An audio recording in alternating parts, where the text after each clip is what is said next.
Hello friends, today we are going to discuss about an issue that is very close to my heart. It's very painful. Many of you may have known, many of you may not be knowing it, many of you may have read it, many of you may not have read about it.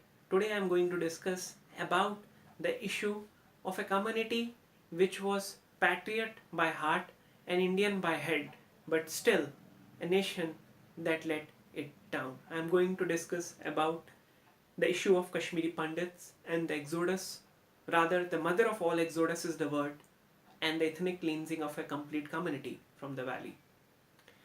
Friends, the exodus which happened in 1989-1990, the late Decembers and the Januaries, has its roots traced back to the 1966 year when there was a person naming Mr. Maqbul Bhatt who gave birth to a political outfit called as Jammu Kashmir Liberation Front, who was a true enemy to the Indian state and who oftenly had said that I'm your enemy, look in my eyes, I'm not the agent of your enemy, I'm your enemy. He tried many of the political stunts in order to push his agenda, but as they were not being succeeded, he came out with a militant plan and the militant revolution in the Kashmir, and that was being termed as the Jammu Kashmir Liberation Front. In the year 1966, Jammu Kashmir Liberation Front, being led then by Mr. Maqbul Bhatt and other of his founding accomplices, namely Mr. Hashim Qureshi and Ashraf Qureshi, ambushed a police envoy and the convoy in some part of southern Kashmir. As that was being done, in the subsequent encounter that followed between the two accomplices of Mr. Maqbul Bhatt were killed, and Mr. Maqbul Bhatt was arrested on the charges of killing Amar Chand, a senior crime branch official who was then traveling in that convoy. As he was being tried through the recourse of the law, he was being given a death penalty under the charges that were being leveled against him by the Indian state. As he was put to gallows, the revolution that he had given a birth had slowly and steadily started fainting. But then it picked up as the people who were helpless without him were looking for one reason in order to free him. They tried many chances, out of which one got succeeded when they hijacked an Indian plane that was traveling from Srinagar to Jammu, naming Ganga, and they hijacked it to Pakistan. As they hijacked it to Pakistan, things backlashed for them. And what backlashed is the Pakistani government didn't approve of this particular stunt that was being done. And their demand was that they need Maqbul Bhatt and a handsome sum of money from the Indian state. And all the prisoners that were taken of the JKLF by the Indian government then, many of whom were lodged in the Tihar jail in Delhi, India. The Pakistani government pushed the terrorists that they should abandon the plane, free all the hostages, and burn it there. And they did so. But subsequent to it, to the Amar Chand's trial, the death penalty was close to its state, and clemency petition was being put before the respective authorities in the Indian government and the Indian machinery by Mr. Maqbul Bhatt. And at the same time, his followers were trying their level best that before he was being hanged, they should try to free him up.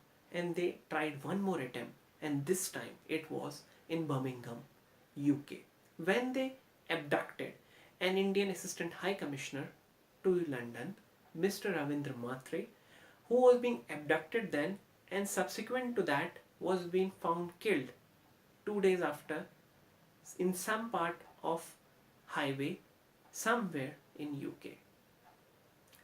As he was being killed, there was a detailed anger in the Indian state and at the same time the Indian people. His clemency petition was rejected and he was hanged in 1984 in Tihar jail, Delhi.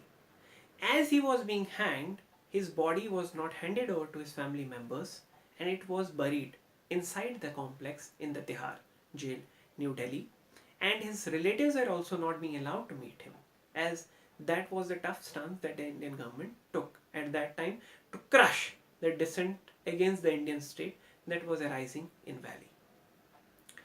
But 5 years after he was being killed, and in addition to it, because in India there were inside turbulent factors like Khalistani movement and external turbulent factors like the revolution that took place in Iran to establish the Islamic Caliphate put fuel to the fire.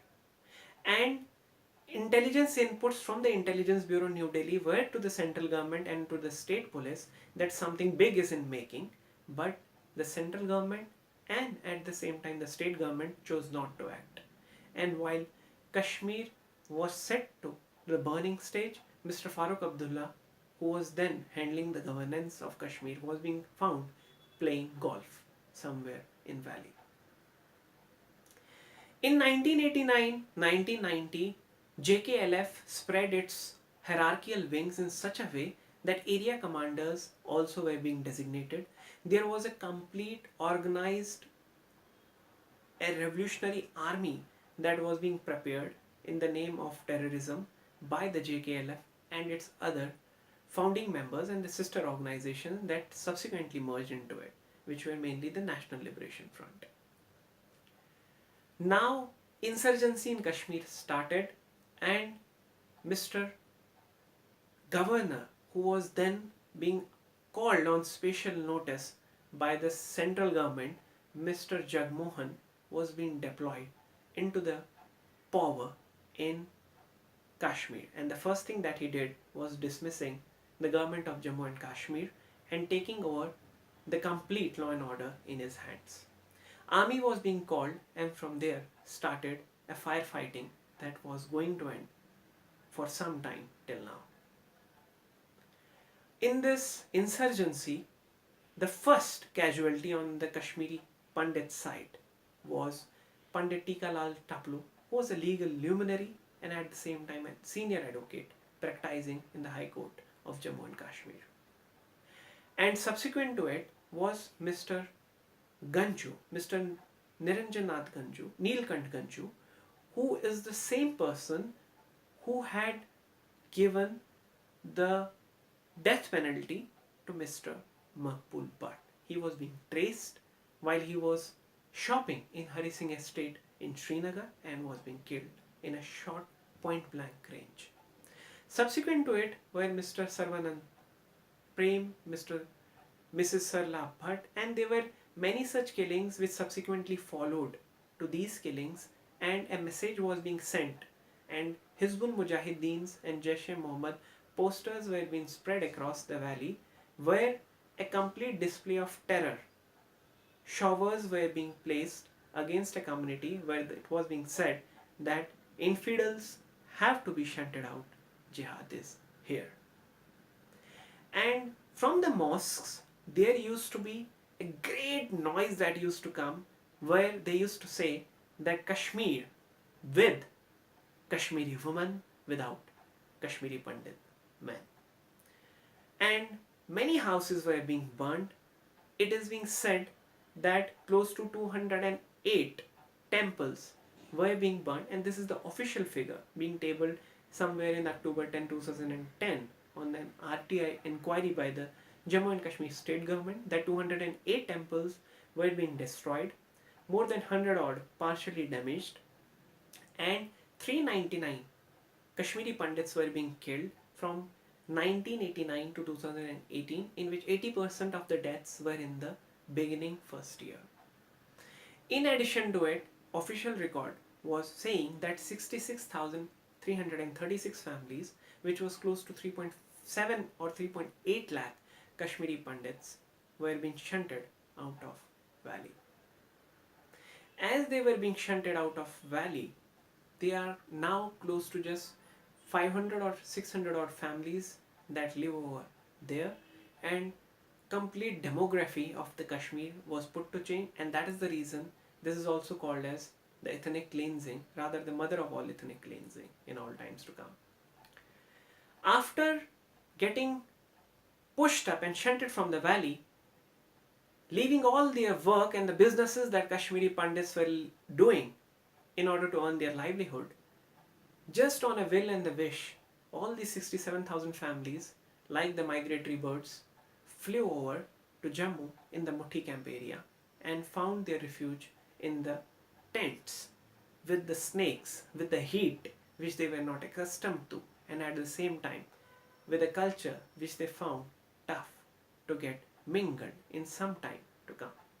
Because definitely they belong to a different culture, and in order to come to a culture that was completely different to whatever and howsoever different they were in terms of approach to thinking, it was tough. And at the same time, an acceptability issue at that time was also there, that the people who were there were not accepting that Kashmiri Pandits are here, and to them it was a burden.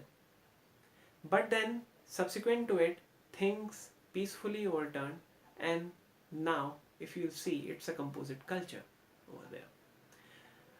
But what I wish to bring out here is that Kashmiri Pandits became political football for many parties that came, because every party who wanted to come to power used Kashmiri Pandits as a political football and assured them that they would fulfill their wishes if they come to power. But till then, be it BJP, be it Congress, be it local satraps like PDP and NC, none has really done it so. And there are more organizations and the voices of the Kashmiri Pandits than the number of people whom they represent. So that is also one part of, you can say, cons that is on our side. But if you ask any Kashmiri Pandits, if you witness any Kashmiri Pandit in silos somewhere, and especially the older people, many of whom eyes were closed just with some thought that one day they will return back to the same temple where they used to worship, and at the same time one day they will be roaming in the same garden which belonged to their forefathers. With this just one wish, they have also closed their eyes. And many of them are just waiting that someday they will come back to the valley, back to the blossom, to where they used to belong, to the land of Kashyap Maharishi. But when it will happen, how it will happen, nobody knows. And insurgency not only has become a money minting machinery for many people inside India who are working in India and against the anti-India interests, and at the same time many people who are in the governance in the valley.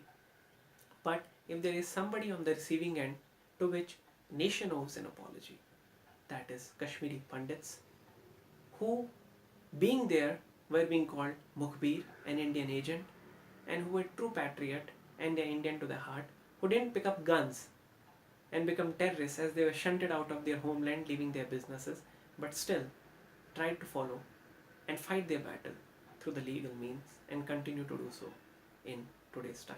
But when their reasons and their rhymes and their conclusions will find the right place to fit in, that is something that we'd like to see. With that, we end up today's episode. Jai Hind.